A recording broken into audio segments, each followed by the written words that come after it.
Okay, so we will start a new chapter today. It's gradually varied flow, and we are approach towards the end of our syllabus. Okay, so we have only two units left out. One is your gradually varied flow and rapidly varied flow. It's not that long. Okay, then we'll have another one unit. Okay, so here I think gradually varied flow we have already discussed. Okay, in first chapter, if you remember, a gradually varied flow.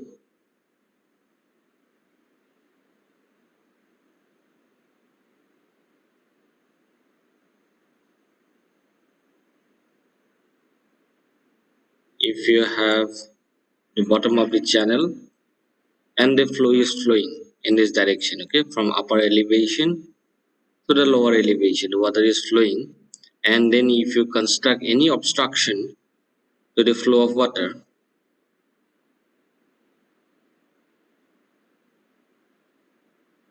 any obstruction to the flow of water, so after this, when you construct the obstruction, your flow of water is increasing, okay, increasing, and then it's overflow. This phenomenon in the upstream section is called gradually varied. Okay, gradually varied flow. So these things I have already discussed to you. Okay, so that in the upstream your depth of flow is gradually increasing. Okay, so that is the difference between your gradually varied flow and rapidly varied flow. If your depth of flow change drastically, suppose in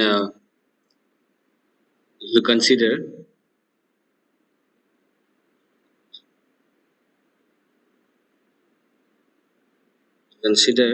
the same case when you substitute the obstruction, your flow of water gradually varying or gradually increasing, and then when it falls at the downstream end, okay, it strikes at the bottom of the channel and your depth of flow increases. Okay, so if you see here, your depth of flow, this is your bottom of the channel. If you see here, your depth of flow changes drastically with a very short period of length. Okay, you see the distance is not that much, but your depth of flow it changes drastically. Here it's very less. If you see here, it's comparatively this is a very high value. Okay, so this phenomenon is called rapidly varied flow. Okay, rapidly varied flow. And in the upstream, you can see that your this depth of flow is gradually increasing. Gradually, it's not rapidly increasing; it's gradually increasing. Okay, it's gradually increasing. So this phenomenon is called gradually varied flow. Okay, gradually varied. So we have a dynamic equation for gradually varied flow. So we are going to derive this dynamic equation. Okay. So before derivation, we have some assumption for a dynamic equation of gradually varied flow. Okay. So for this assumption, you kindly write down this assumption. Okay. Next topic you write dynamic equation of GVF, that is your gradually varied flow. Dynamic equation of GVF.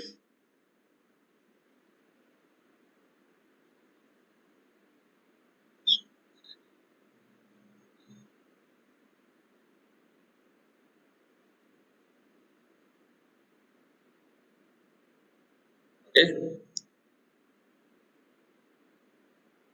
So here you can see this structure, it's wire, and you see the water is flowing. Okay, before it is why not, and because of this obstruction, it's gradually increasing your flow, and at the final stage, it's overflow over the wire. Okay, so in the upstream only you can observe gradually varied flow. If you consider the downstream section of the wire, you're going to get rapidly varied flow. Okay, So next topic is dynamic equation of GVF, and you write assumption.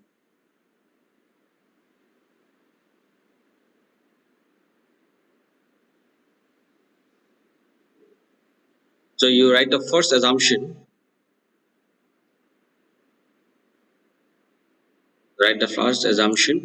slope of the canal bed assumed to be very small. Okay, slope of the canal bed assumed to be very small, so that depth of y is same in all sections. Slope of the canal bed assumed to be very small, so that depth of y is same in all direction. Depth of y is same in all direction.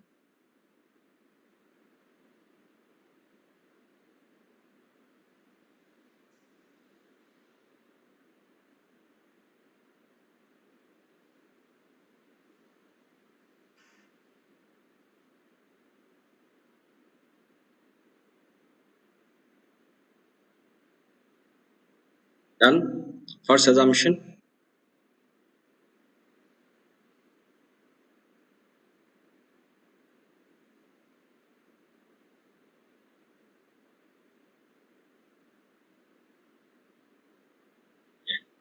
Then you write the second assumption.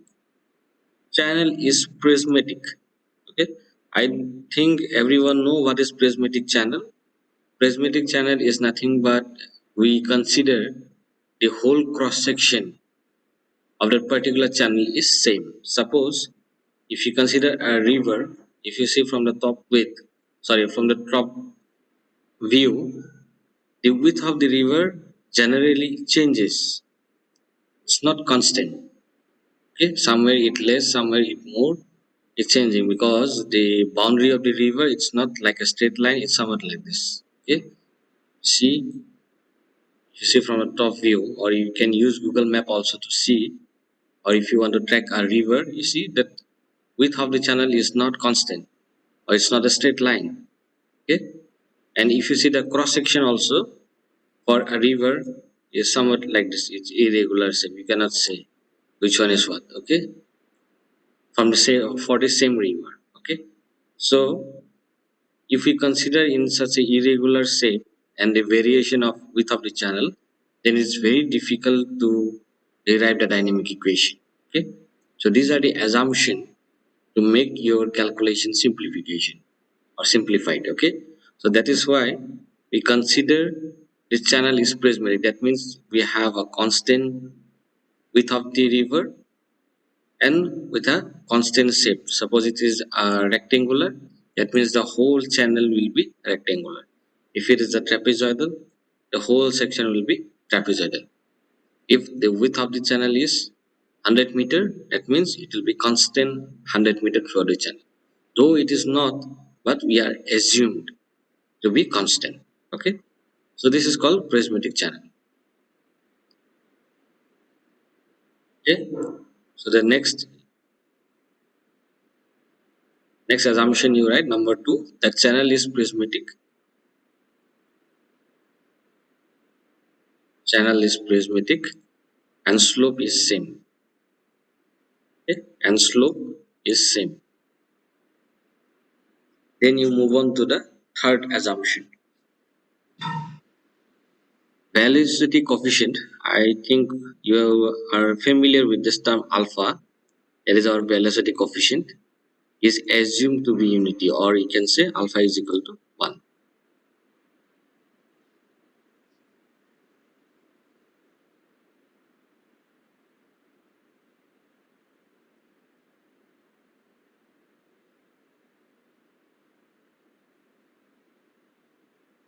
Okay. So number 4, again k and z. Okay, k and z are exponential function of depth y. What is k and z? We are going to discuss during the derivation. Okay, so k and z are exponential function of depth y.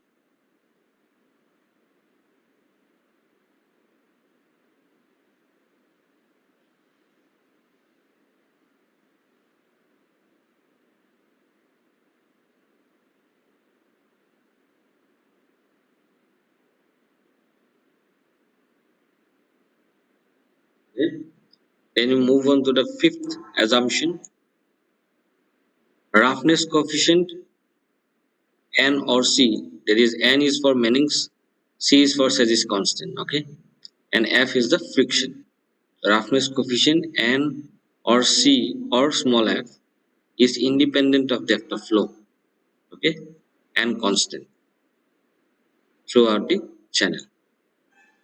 Okay, roughness coefficient N or C. See, when we talk about our Manning's N or roughness coefficient, so that roughness coefficient, it depends on the bed materials of the river. Okay, so if you consider a river and the upstream section, you can say that bed material is more about your rocks. Okay, during hilly areas, because of the hilly areas. Okay, but when you move towards the downstream or towards the lower elevation of the channel, then you can find that your riverbed is your sandy particles or something like that. Okay, so your riverbed is not constant, it changes.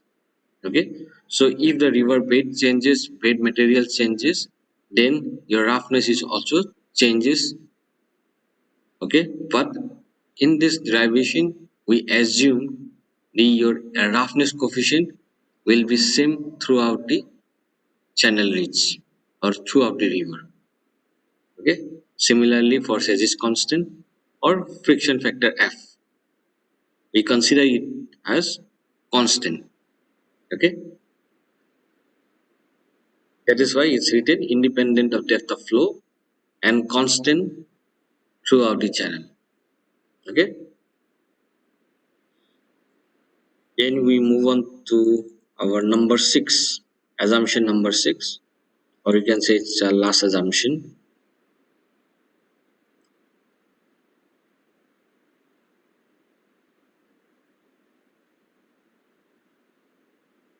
Okay, last assumption you write: the head loss at a certain section is same as for uniform flow. Okay, the head loss at a certain section is same as for an uniform flow.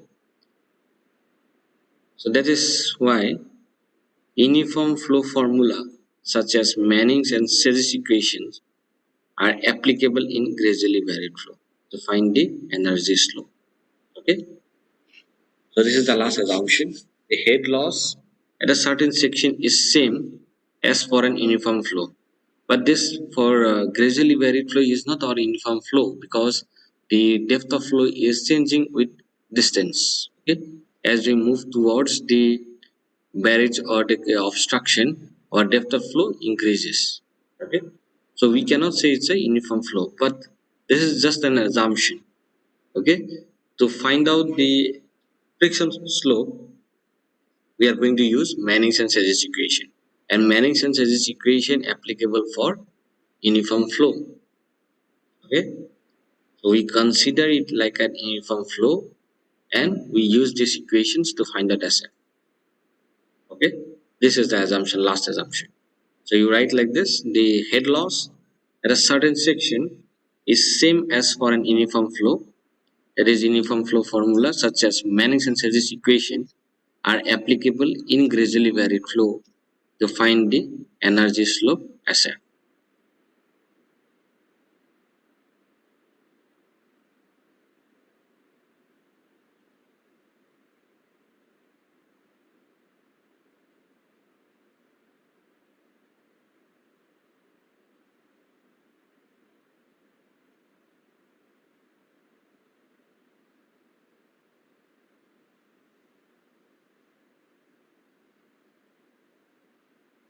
Over.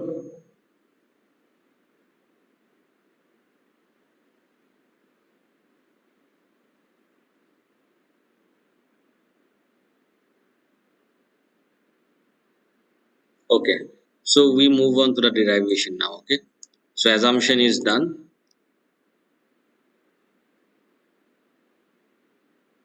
Okay, so if it is visible, you draw the diagram. Okay, is it visible?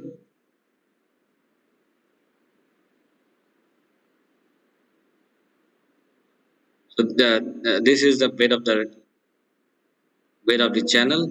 This is your bed of the channel. Okay, I think similar diagram we have already drawn. Okay, in previous unit. This is the bed of the channel. Then we have considered two sections, 1 and 2. First section, this is total energy line. Total energy line. Okay, or you can write total energy. Okay, so it will be V square by twice G. Then we have Y value, and then we have Z. Okay, and this whole energy head is called H. Okay, similarly for section 2. Okay, so here it's in total energy line. This is the total energy line. Okay, so there will be some loss. This is your V2 square by twice Z. V2 square divided by twice Z. Or you can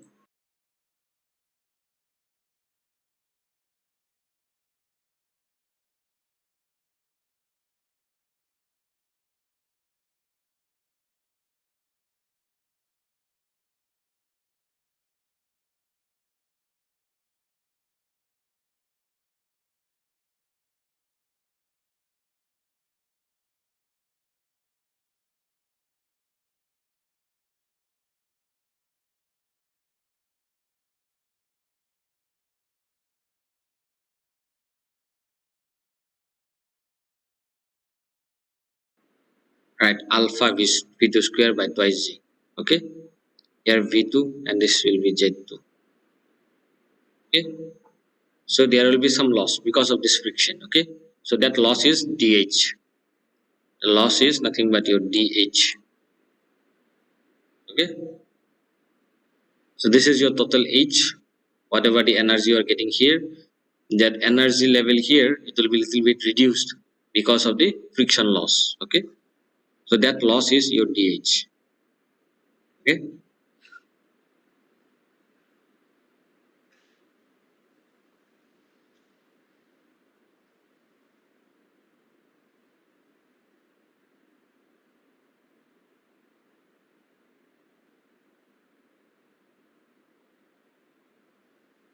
and this is your datum level. Okay, datum level will be a straight line. Okay, so here it seems like a inclined one.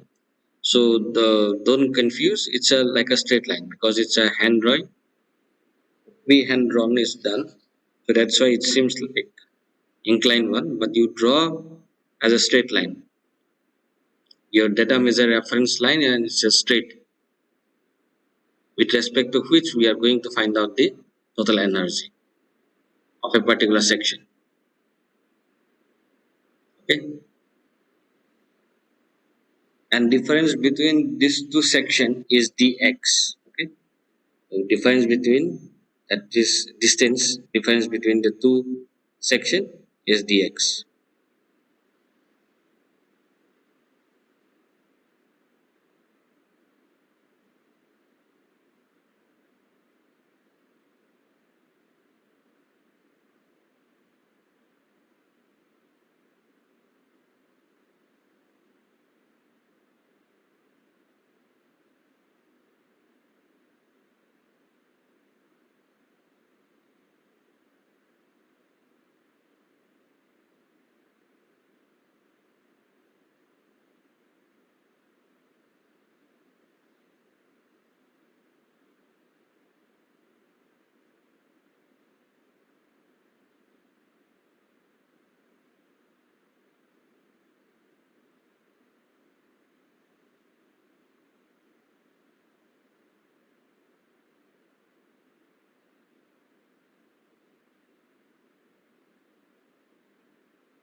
So I request you to compare with the section A students. Okay, what I have discussed with them.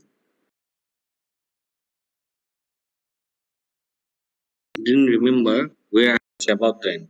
Okay,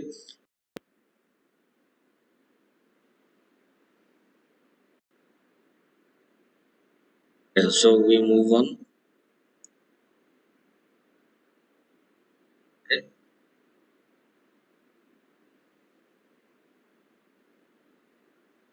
Okay, then you write total head H.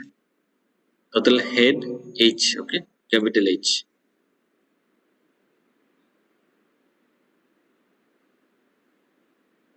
H as energy above datum at the upstream of the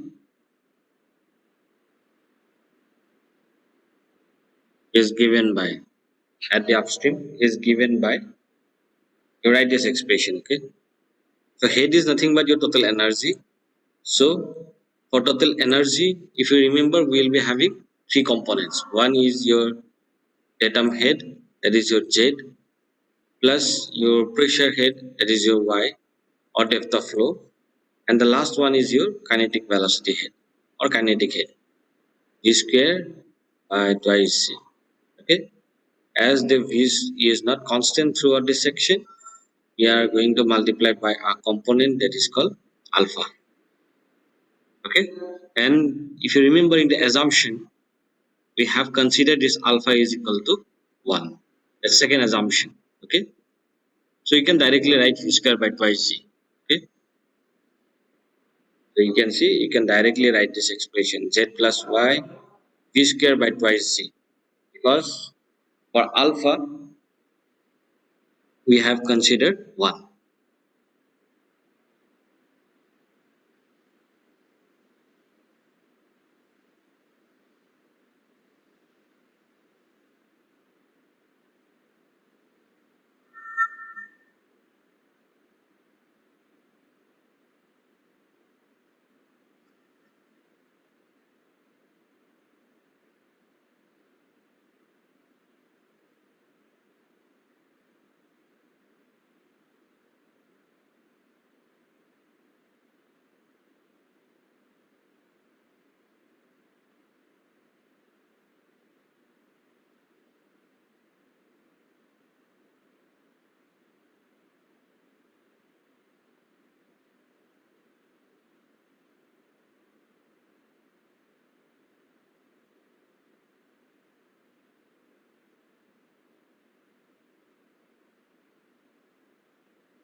Over.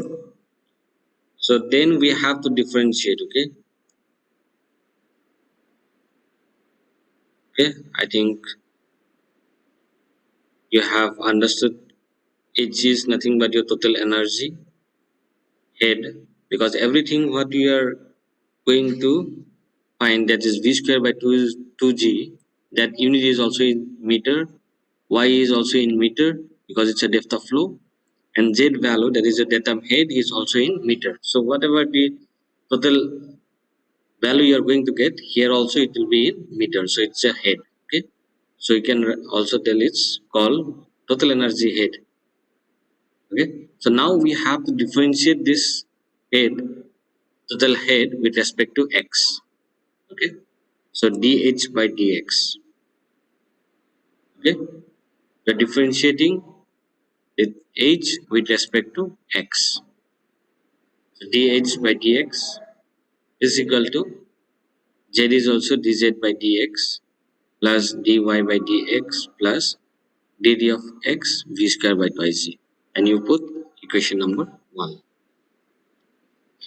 Substitute equation number 1. Okay, so we consider this equation as the 1, and you can write where dh by dx,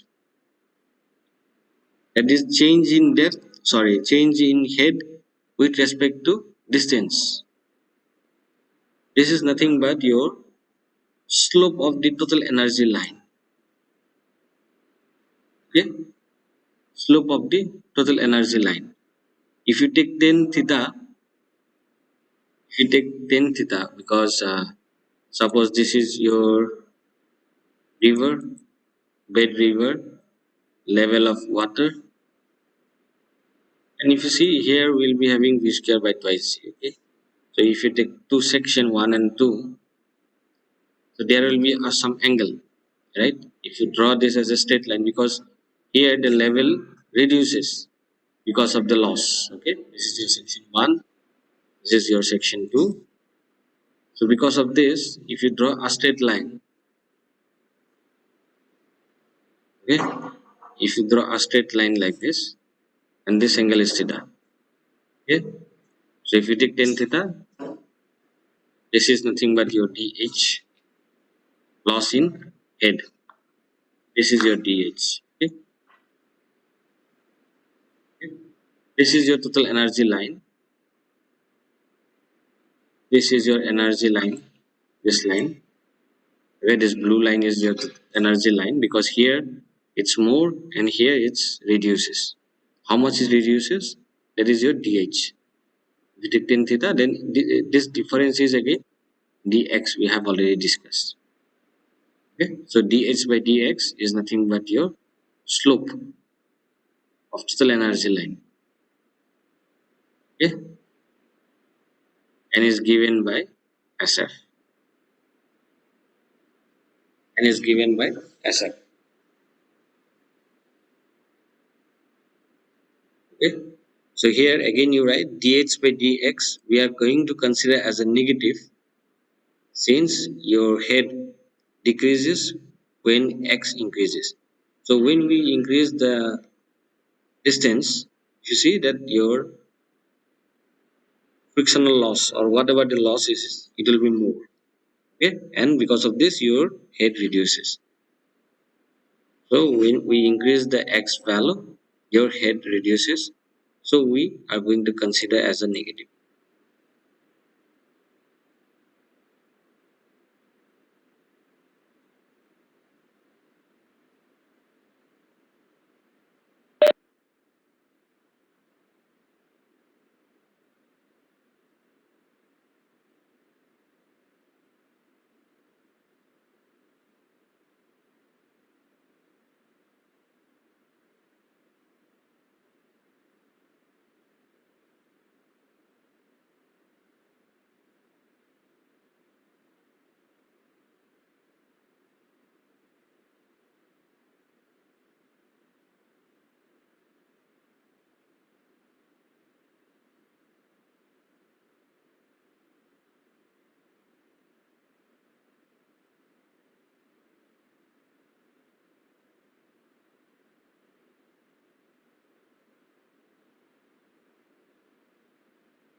Okay, so next term is your dz by dx. Okay, so dz by dx is nothing but the slope of the bed and is represented by sb, bed slope. Okay, and it is also negative since your z decreases as your x increases. Okay, if you see the diagram, you can clearly identify when we consider the second section, you can see your z value decreases. So if you further increase the distance, your datum head will decrease. Okay, so that is why we are going to consider as negative.